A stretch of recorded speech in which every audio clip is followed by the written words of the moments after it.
అడ్డుకుంది అని పత్తిత్తు పలుకులు పలుకుతుండు మల్లారెడ్డి. ఇగో గిసగొంటి భాగవతం, ఈయన భాగవతం గిసగొంటి కథ నడిపిస్తుండు.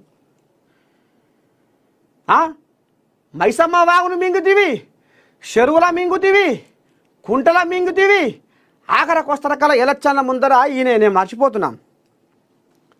ఓనాడు పోయినా పాపం వాళ్ళు చెరువుల మొత్తం నీళ్ళు, మొత్తం డ్రైనేజ్ నీళ్ళు మొత్తం నిండిపోయినాయి. ఈయన ఇలాకాలని నిండిపోయి ఆయనకి ఎలక్షన్ల ముందర ఏమండట అండర్ గ్రౌండ్ డ్రైనేజ్ చేస్తా అండట. ఈయన పైపులు వేసి ఆ చెరువులకి వెళ్ళి గలీజ్ మొత్తం అక్కడ పంపిస్తా అండట, మూసిలో పంపిస్తా అండట. వేరొక అది మంచిగా పక్కేసి పండబెట్టిండు గెలిచినాక. ఇదేం పాపం అని జనాలు అడిగితే ఇక రేపు ఇక మాప అంటుండట, కాలం ఎలా తీస్తుండట.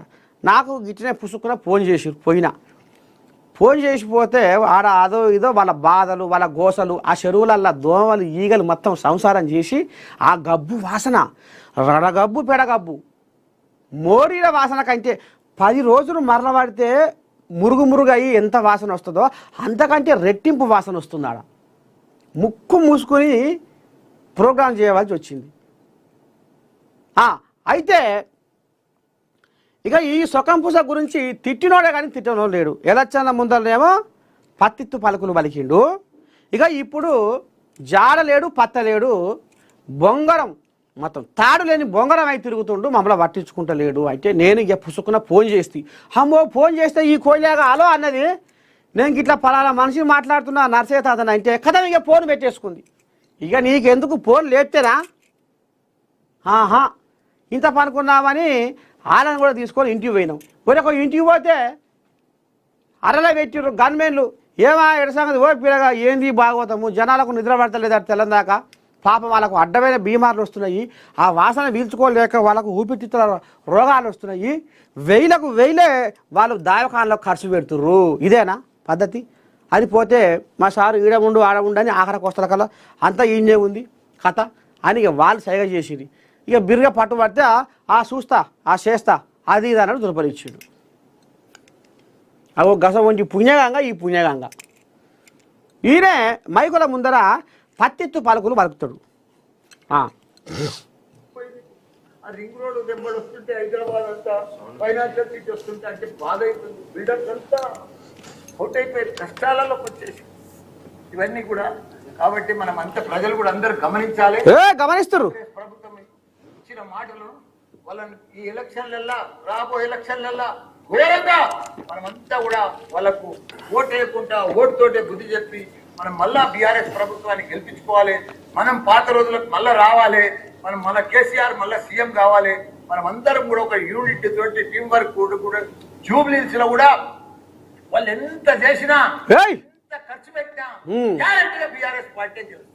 తప్పకుండా ఎందుకంటే మన కబ్జా చేసుకోవచ్చు, మన కబ్జా చేయాలి కదా, మన కబ్జాలు చేయాలి, కథ కమ్మియాలి, రియల్ ఎస్టేట్ నడిపియాలి. ఓటు అడగాలని చెప్పి ప్రజలు ఇంటింటికి పోతే వాళ్ళు ఇదే నిలదీయాలని కూడా చెప్తున్నా. అందరికి కూడా జై తెలంగాణ, జై కేసీఆర్. ఇగో ఇది కథ చూసిరు కదా, ఇలా భాగవతం కబ్జాల మళ్ళీ భాగవతం. ఇక ఈ కోయిలాగా వెనకటికి ఒక పార్కులకి వెళ్ళి కూడా తొవ్వ పుట్టించింది కోయిలాగా.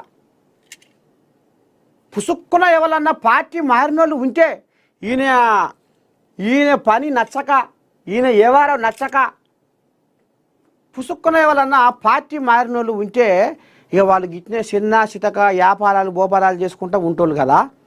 పోయినకో జేసీబీదేను బుడబుడ షాపులు ఏమి పెట్టుకుంటే మొత్తం కూలగొట్ట ఏమన్నా అంటే రోడ్డు పక్కన ఉన్నాయి. మొన్న ఇక్కడ పోతే మొన్న విజయవాడ పోయినాం. విజయవాడ పోతే ఆడ విజయవాడ తూర్పు ఎమ్మెల్యే గజ్జ రామ్మోహన్ ఎవరో ఉండరు. అయితే పాపం రోడ్ల పక్క పోయి పండ్లు అది ఇది పెట్టుకురు మోతాగానే బుడ్డ షాపులు. పాపం వాళ్ళకు పొట్ట తిప్పలకు మరి ఏంది రోడ్ల మీద షాపులు పెట్టిరు ఏంది ఏం కదా, మరి ఎట్టడి సంగతామా, మరి ఇట్లా ఉంటే ఇబ్బంది కదా మరి జనాలకు.